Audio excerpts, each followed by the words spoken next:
देखिए, हम लोग का जो चर्चा होना था सब हो गया।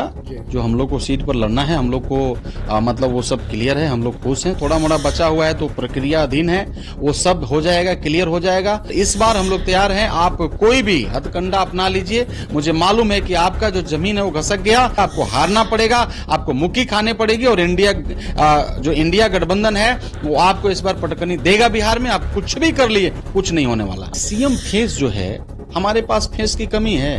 हम लोग तो सब टेस्टेड लोग हैं, हम लोग बीजेपी को हरा के आए हैं। तो मतलब आपको क्या लग रहा है कि यहाँ नेता की कमी है?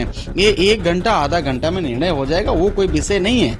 और आप अगर जानना चाहेंगे तो बहुत जल्दी ये भी हम लोग अनाउंस करेंगे कि कौन हमारा फेस होगा। हम ये कह रहे हैं कि मिलना जुलना एक अलग चीज है और पार्टी में आना एक अलग चीज है। नमस्कार, लाइव सिटीज देख रहे हैं आप। मैं हूँ आपके साथ धीरज सिंह। दिल्ली में कांग्रेस के राष्ट्रीय अध्यक्ष मल्लिकार्जुन खड़गे और लोकसभा में नेता प्रतिपक्ष राहुल गांधी के साथ बिहार कांग्रेस के वरिष्ठ नेताओं की बैठक हुई। बैठक में क्या कुछ एजेंडा रहा, हमारे साथ बातचीत करने के लिए सासाराम से कांग्रेस सांसद मनोज राम जी हैं। मनोज जी, आप भी बैठक में शामिल हुए थे, पहले तो क्या किस तरह का एजेंडा रहा, बैठक में क्या कुछ निकल कर सामने आया? देखिए, ये हम लोग का सौभाग्य है और मैं धन्यवाद देना चाहता हूँ अपने आदरणीय माननीय राष्ट्रीय अध्यक्ष। हम लोग के गार्जियन भी हैं, राष्ट्रीय अध्यक्ष भी हैं और हम लोग को समय समय पर जब हम लोग को क्या करना चाहिए, कैसे आगे बढ़ना चाहिए, कैसे हम लोगों को सारे समस्याओं को हैंडल करना चाहिए, तो आज हमारे राष्ट्रीय अध्यक्ष आदरणीय माननीय मल्लिकार्जुन खड़गे जी का बहुत सारा इंस्ट्रक्शन मिला, बहुत सारा सुझाव मिला और उसके साथ साथ प्यार दुलार स्नेह भी मिला। तो मैं धन्यवाद देना चाहता हूं कि वो समय समय पर बुला करके हम लोग को हमेशा इंस्पायर करते रहते हैं। दूसरी बात कि आदरणीय हमारे नेता राहुल गांधी जी भी उपस्थित थे और उन्होंने भी बहुत सारा इंस्ट्रक्शन दिया। उन्होंने भी बोला कि कैसे कैसे हम लोग को अपना कदम बढ़ाना है, आगे हम लोग को कैसे जाना है। इन सारे मुद्दों पर हमारे आदरणीय केसी वेणुगोपाल जी थे, उन्होंने भी मतलब आज तो सारा मीटिंग का उन्होंने ही संचालन किया और उनके संचालन में हम लोगों ने सब सारे बातों को अपना अपना रखा। जो जो हम लोग को करना है उन लोगों का भी इंस्ट्रक्शन मिला, हम लोगों ने भी अपनी बातों को रखा। इस साल के अंत में बिहार में विधानसभा का चुनाव भी होना है। क्या लगता है सीट शेयरिंग को लेकर भी बातचीत हो चुकी? कांग्रेस भी मजबूती के साथ चुनावी मैदान में उतार रही है। क्या कांग्रेस कोटे की सीटों को लेकर चर्चा हुई है? देखिए, हम लोग का जो चर्चा होना था सब हो गया। जो हम लोग को सीट पर लड़ना है, हम लोग को मतलब वो सब क्लियर है, हम लोग खुश हैं। सभी गठबंधन अलायंस के जितने भी हमारे पार्टी हैं, अलायंस के जितने भी नेता हैं, सब लोग खुश हैं। जो भी होना था वो सो हो गया। थोड़ा मोड़ा बचा हुआ है तो प्रक्रिया अधीन है, वो सब हो जाएगा, क्लियर हो जाएगा। टिकट कोई मायने नहीं है। मैंने आपको पहले भी बोला था कि 2-4 कदम आगे पीछे हो करके सभी गठबंधन के दल जो हैं वो इंटैक्ट रहेंगे और सीट कोई बड़ा मायने नहीं है। जिसको जितना सीट मिला है, मिलने वाला है, वो सब खुश है। सीट कोई इशू नहीं है।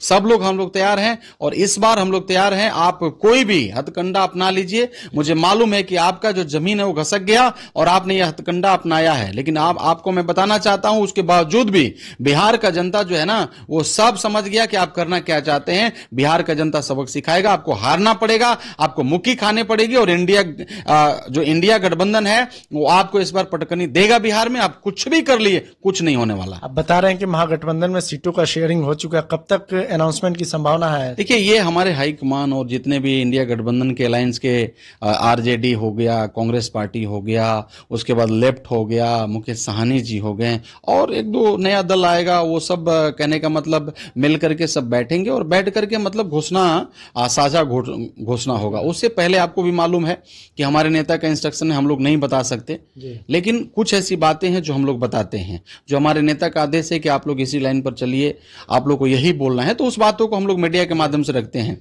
आप कुछ भी कहने का मतलब जो अंदरूनी बातें हैं वो हम लोग नहीं बता सकते, लेकिन सीट का कोई मामला नहीं। हम लोग सब खुश हैं, हम लोग सब लोग तैयार हैं और एकता में हम लोग सब मजबूती से खड़े हैं। सीएम फेस को लेकर भी क्या कुछ बातचीत हुई? चूंकि एक तरफ आरजेडी तेजस्वी यादव के नाम पर मुहर लगा रही, लेकिन कांग्रेस अभी भी लग रहा है कि असमर्थ है उनके नाम को आगे बढ़ाने में। अच्छा, आपको मैं बताना चाहता हूं, मुझे मालूम था कि आप ये प्रश्न पूछेंगे। आपको पता होना चाहिए कि सीएम फेस जो है, हमारे पास फेस की कमी है।